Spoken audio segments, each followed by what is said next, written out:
یہ امن نہیں، یہ مجبوری ہے۔ ٹرمپ اس وقت معاہدہ کیوں مانگ رہا ہے؟ اس گیم کو سمجھنا ہے۔ میں اس ولاگ میں آپ کو اصل وجہ بتانے جا رہا ہوں، لیکن شرط ایک ہے، اینڈ تک میرے ساتھ رہیے گا۔ اس وقت کوئی بھی ساتھ نہیں ہے، امریکہ اکیلا رہ گیا۔ اس وقت ڈونلڈ ٹرمپ جو دباؤ بڑھانے کی بات کر رہا ہے، اس بات کو سمجھنا ہے آپ نے کہ وہ اصل میں دباؤ بنانے کی بات کر رہا ہے یا خود دباؤ میں ہے۔ دیکھیں کھیل کیسے کھیلا جا رہا ہے، اوپر سے بیانات کچھ اور ہیں، اندر سے حالات کچھ اور ہیں۔ ایک طرف ڈونلڈ ٹرمپ دنیا کو بتا رہا ہے کہ ہم امن چاہتے ہیں، ہم معاہدہ چاہتے ہیں، اور دوسری طرف وہی امریکہ ہزاروں فوجی مڈل ایسٹ میں بھیج رہا ہے۔ اب آپ خود بتائیں، یہ امن ہے یا دباؤ یا سیدھی سیدھی بے بسی؟ وائٹ ہاؤس کے deputy chief of staff Stephen Miller وہ آ کر کہتے ہیں کہ صدر ٹرمپ فوری طور پر ایران کے ساتھ معاہدہ چاہتے ہیں، فوری طور پر وہ جنگ نہیں چاہتے، وہ پرامن حل چاہتے ہیں، لیکن ساتھ ہی یہ بھی کہہ دیتے ہیں کہ پابندیاں بھی لگیں گی، دباؤ بھی ڈالا جائے گا، ہر آپشن میز پر ہے۔ یہی وہ جگہ ہے جہاں اصل کہانی شروع ہوتی ہے، کیونکہ جب ایک بندہ واقعی طاقتور ہوتا ہے تو وہ اس طرح کی دوہری باتیں نہیں کرتا، وہ سیدھا سیدھا فیصلہ کرتا ہے۔ لیکن یہاں کیا ہو رہا ہے، ایک طرف امن کی بات ہو رہی ہے، دوسری طرف دھمکیاں دی جا رہی ہیں۔ یہ سیدھا سیدھا کنفیوژن نہیں ہے، یہ اندر کی کمزوری ہے جو باہر جھلک رہی ہے۔ اور سب سے بڑی بات یہ کہ دا وال اسٹریٹ جرنل کی رپورٹ نے تو سارا کھیل ہی کھول دیا۔ ٹرمپ دعویٰ کر رہا ہے کہ دوسرے ممالک بھی اس کے ساتھ کھڑے ہوں گے، لیکن حقیقت اس کے بالکل برعکس ہے، کوئی بھی ساتھ نہیں آیا۔ جی ہاں، کوئی بھی نہیں۔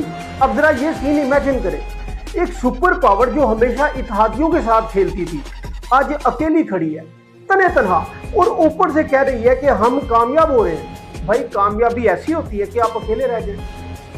اور یہی نہیں، ایک پرائیویٹ ڈنر میں نیدرلینڈ کے بادشاہ اور ملکہ کے سامنے خود ٹرمپ نے اعتراف کیا، وہ کہہ رہا ہے کہ میں یہ جنگ جلد ختم کرنا چاہتا ہوں۔ اب یہ وہ بات ہے جو کیمروں کے سامنے نہیں کہی جاتی، یہ وہ سچ ہوتا ہے جو بند کمروں میں نکلتا ہے۔ لیکن یاد رکھیں، دیواروں کے بھی کان ہوتے ہیں۔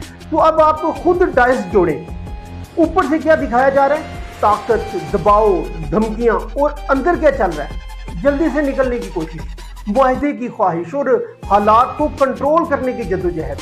یہی وہ پوائنٹ ہے جہاں ایران کی پوزیشن مضبوط ہو جاتی ہے، کیونکہ جب سامنے والا خود بات چیت کے لیے بے چین ہو تو سمجھ جائیں کہ اس کے پاس آپشن کم ہو رہے ہیں۔ اور ادھر امریکہ کیا کر رہا ہے، مزید فوجی بھیج رہا ہے، پابندیوں کی بات کر رہا ہے، یعنی ایک طرف کیرٹ اور دوسری طرف سٹک۔ لیکن مسئلہ یہ ہے کہ جب سٹک بھی کام نہ کرے اور کیرٹ بھی نہ چلے تو پھر بندہ کیا کرتا ہے، وہی جو آج ہو رہا ہے، بار بار بیانیہ بدلنا، یو ٹرن۔ یہ سارا کھیل ایک ہی چیز بتا رہا ہے کہ امریکہ اوپر سے جتنا مرضی طاقت دکھائے، اندر سے وہ دباؤ میں ہے، بہت پریشر میں ہے، وہ جلدی میں ہے، وہ اس جنگ سے نکلنا چاہتا ہے، کیونکہ اسے پتا ہے کہ اگر یہ لمبی چلی تو نقصان صرف میدان جنگ میں نہیں بلکہ معیشت، سیاست اور عالمی ساکھ میں بھی ہوگا۔ اور یہی وجہ ہے کہ آج آپ کو ایک عجیب سا مکسچر نظر آ رہا ہے، دھمکی بھی، امن کی بات بھی، فوج بھی، مذاکرات بھی، یعنی ہر طرف ہاتھ مارا جا رہا ہے کہ کہیں نہ کہیں سے کوئی راستہ نکل آئے۔ ناظرین بات بہت سیدھی ہے، جو نظر آ رہا ہے وہ پوری حقیقت نہیں ہے۔